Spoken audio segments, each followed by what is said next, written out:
Hey folks, welcome back to Other M.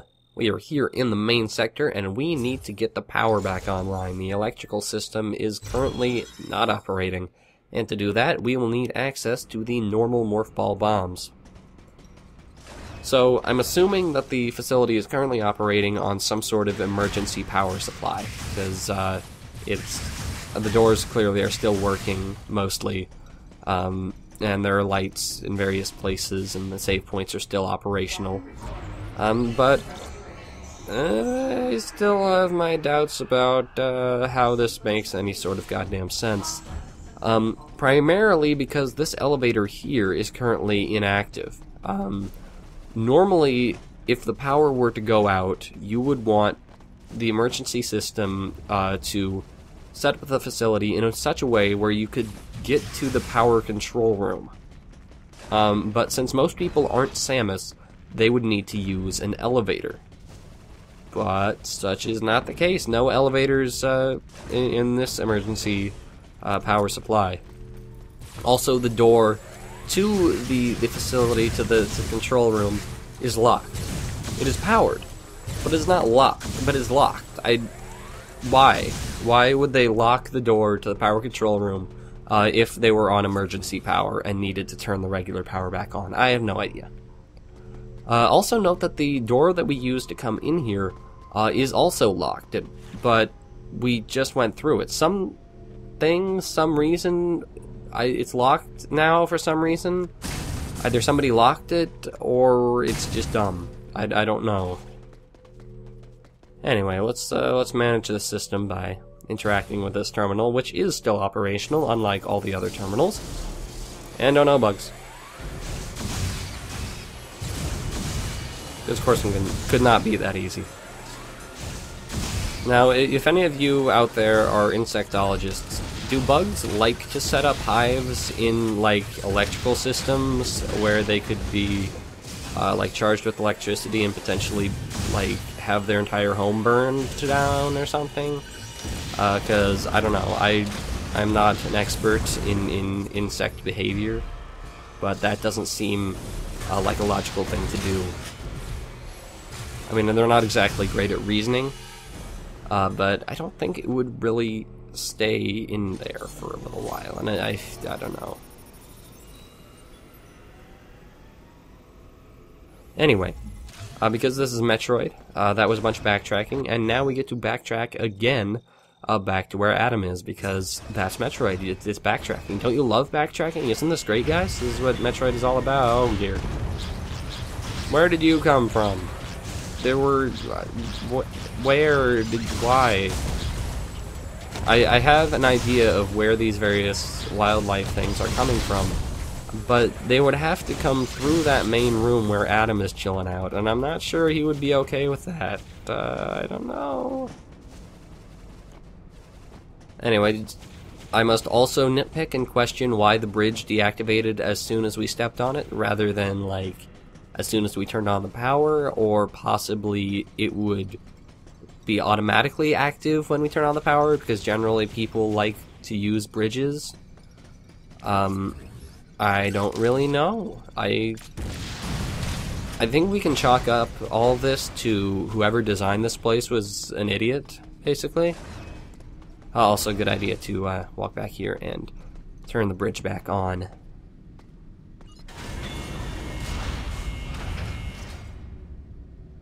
There we go. Back to Adam. Now, turning on the power also caused those, like, platforms there to slant down and, like... I don't know what this room is supposed to be. I would understand things slanting down if this were, like, a docking bay, but there's an elevator in the way. You can't dock ships in here. I don't really know. I'm not a space coloniologist, so whatever. Anyway, let's go through here. And Adam really wants us to save. He locked the other door until we save. I understand his insistence on using navigation booths for his comrades, his team, but Samus's communicator is always active. He is able to contact her at any time. Not sure it's entirely necessary to force her to record her progress. It's still a good idea. You should save whenever you want. Samus, go through the hatch on your right and head towards Sector 1. Lyle went ahead to secure a route to a facility of interest. I'll leave you to survey Sector 1. Great, Adam. What are you gonna do? Stand there? Sit there? Talk to all of us? Not talk to us at all? Just chill? Okay. Anyway, time for us to actually explore a little bit. We are assigned with the task of surveying Sector 1, and surveying generally means actually exploring, and it's wonderful, it's great. And Sector 1 is the first of 3 sectors, amazingly enough. You might have seen on the map there are 1, 2, 3 sectors.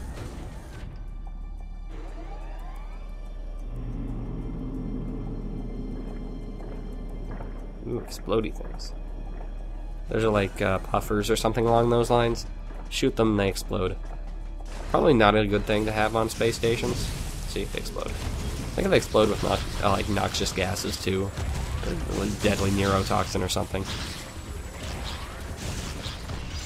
And oftentimes you will be in a room and the doors will lock until you take care of all the enemies. Now, why? I'm not entirely sure. I'm fairly sure that Adam is in control of all the doors locking mechanisms. There is evidence in an upcoming episode that he can unlock and lock doors at will. So why does he like trap us in rooms with enemies that could potentially kill us? Maybe he hates us. It's entirely possible. Anyway, this is the main hub room. We've got elevators to each of the 3 main sectors. And the contents of each sector are conveniently labeled with the color coordination system. Very nice.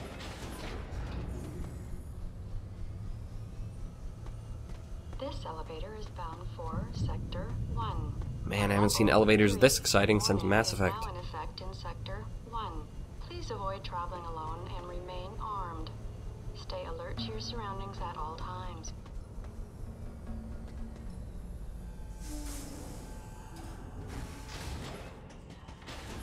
Alright, Sector 1. Lyle is headed to a vague facility of interest, and we are left to survey the area, which is also pretty darn vague. Anyways, you can see from the map, it's totally fucking linear. It makes sense from a designing a space colony aspect. But from a Metroid map design aspect, it's not so great. Anyway, Sector 1 is the Biosphere, and that means lots and lots of plants. And basically, as you might have assumed, all the enemies in the main sector were enemies just kind of overflowing from these areas that came on through and up the elevator somehow. And that's why I was thinking, wouldn't they have to go through the room where Adam is chilling out? But whatevs.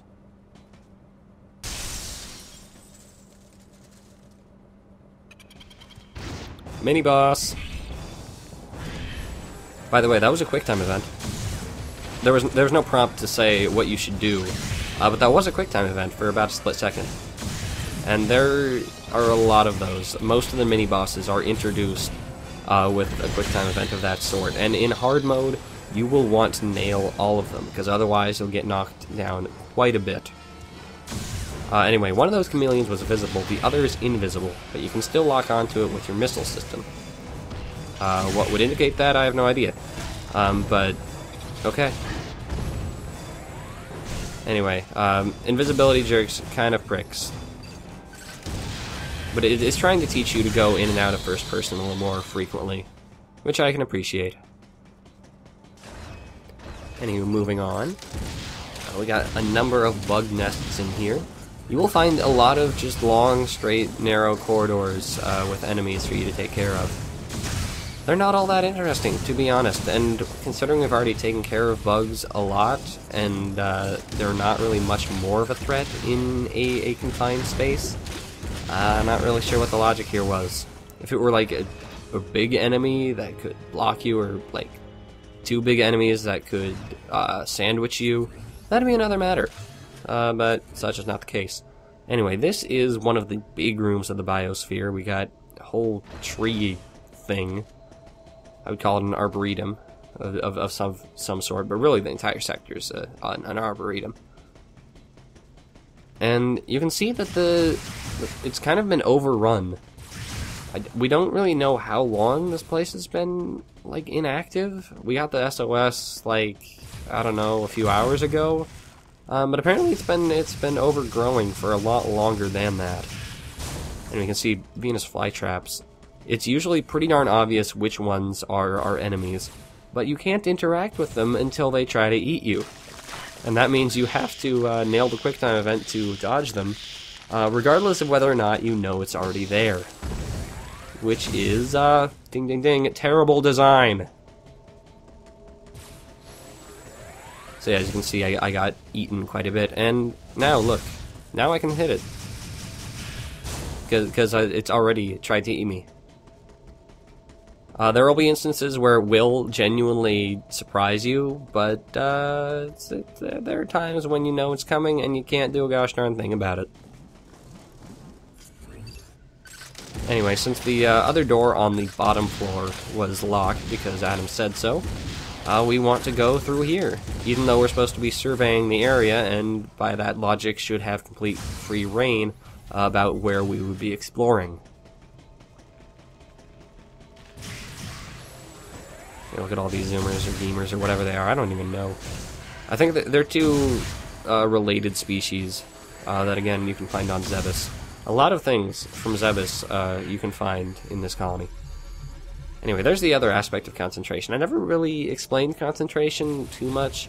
You use it to refill your missiles at any time, and then also refill one energy tank and possibly more if you collect certain items, if you're at low enough health.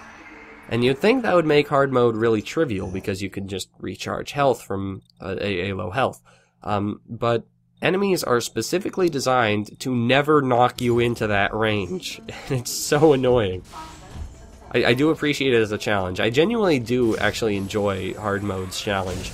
But I don't know if that was intentional design or bad design. Anyway, you got these bricks. They like to hang out on ceilings and run at you. Or just float around and run at you.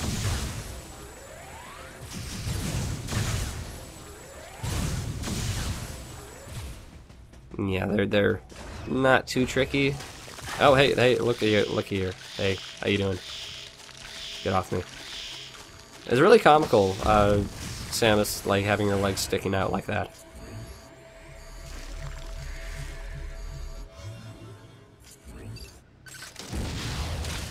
Oh, there's a vine in the way. How terrible. Yeah, there are times when I like to go into first-person mode, just to take pot shots at dudes. It's a good tactic. Anyway, you might have seen a panel up there on the ceiling as we briefly passed by. That is where an upgrade would lie if we were not in hard mode. Oh no, Armadilla dude. This game loves to throw these, like, instant mini-boss encounters at you, where it's like, cutscene, suddenly dude, and then eventually they'll throw them at you as common enemies. Anyway, these guys, armadillo dudes, I call them armadillos. They're kind of like, they're burrowing shrews, I guess. But they'll roll at you and they'll dig around, and you can tell based on slight discoloration on the ground if they're digging towards you. And then you'll want to sense move out of the— oh, you dick! You want to sense move out of the way when they are closing in on you.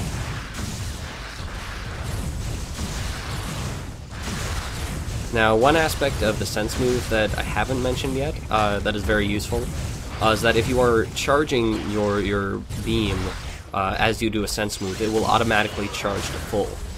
And given in hard mode, you cannot upgrade your charge beam to charge faster, it's definitely a useful tactic to use. It also means that you're basically holding down the one button constantly. Anyways, you can see these guys take more hits than I'd like them to. They're not difficult, they just take a lot of hits, and that's the issue with a lot of enemies in Other M. You get their patterns down and you sense move them a lot, but they're just not really that difficult. Another reason why I like the boss encounters a lot more. Anyway, I'm not sure if, like, this is these tanks are the only areas that they meant to grow things in, and then, like, they escaped and ran wild with the rest of the sector, or if it was really supposed to be, like, the whole goddamn place was an arboretum. Anyway, look at that tank. Can't do anything with it right now. Anyway, you see this is a super missile door. You will see a lot of these, and they will taunt you for a long time. Yeah, this tank can't do anything about it right now. I just want you to keep it in mind. I did lay a bomb right next to it, and it was not targetable with a missile.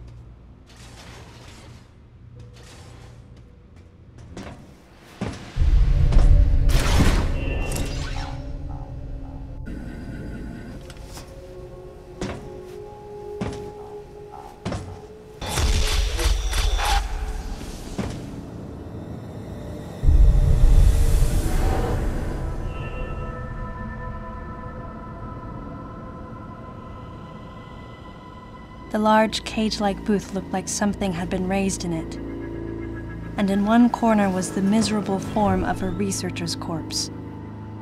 This victim hadn't sustained the same injuries. The dead I'd seen had been torn apart by something large. This one had been attacked by a different type of creature. And as I studied the violence this creature had wrought, I felt something in the air, the presence of a dark intelligence. So, that researcher was killed by an enemy of relatively diminutive size. That would narrow it down to most of the enemies we've seen so far. Okay, good to know. Anyway, you remember I made a big hullabaloo about that tube. I made sure that you remember. You will remember. You remember, right? You'd better. Because, yes, there's that tube that we could not interact with before, but guess what? We can interact with it now because we have an enemy to target. And it creates a little passageway. I think that's a clever thing to do. I just think that it's dumb to have it inaccessible until you've activated the cutscene, because that really demonstrates how much the game is railroading you. If you could go back and forth whenever you wanted, that'd be another matter. Anyway, run back out here and cross a certain threshold to activate this. And find the thing, find the thing. There's a thing here. Do you see the thing? There's a thing. There's the thing.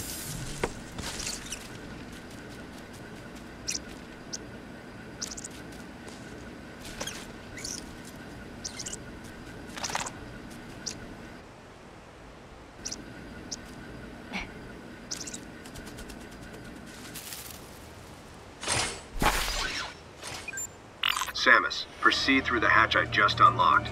Your next destination is a little further ahead.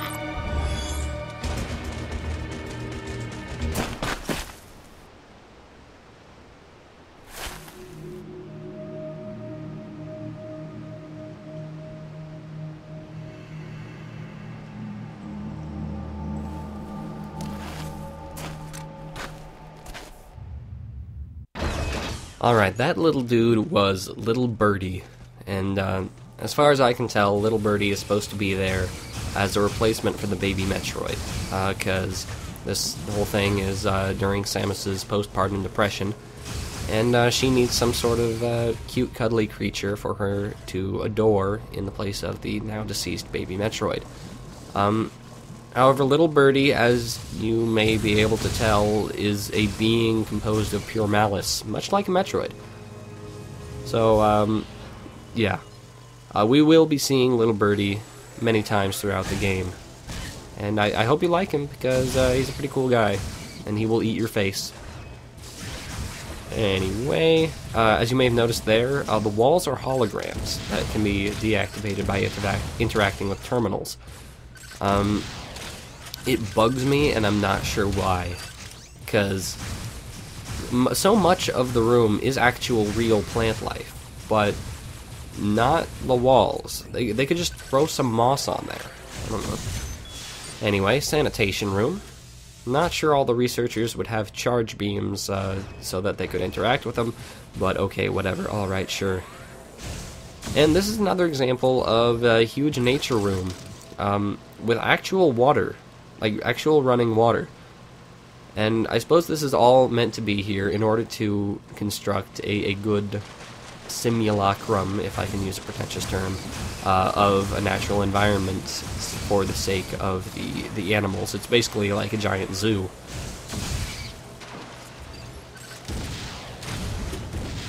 But again, it bugs me that the walls are holograms. If anyone can successfully convince me why the walls are holograms, I will give your comment a thumbs up, and I know that is a wonderful prize that you all desire. Anyway, I'm not really keen on this room, because it's like more brown and dusty and and I don't like deserts. Whereas much of the rest of the area is all green and lush and fun. But oh well, alright, I guess they have to have a variety of environments to facilitate the well-being of various livestock like this guy.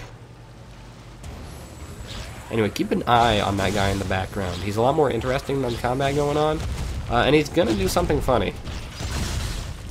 Hopefully the camera won't get in the way too much. Alright, I think he's in there. Look at that, see?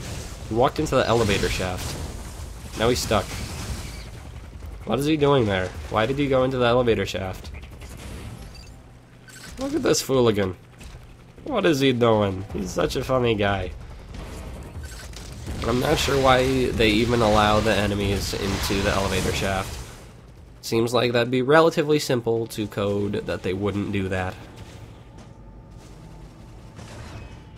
Anyway, let's have some more long linear corridors. Actually, the end of this corridor somewhat interests me, because rather than being a simulacrum of technology meets nature, hey, there's actual nature encroaching on technology. It's an interesting actual thing. Anywho, next time we will continue our search through Sector 1, and I will see you guys next time.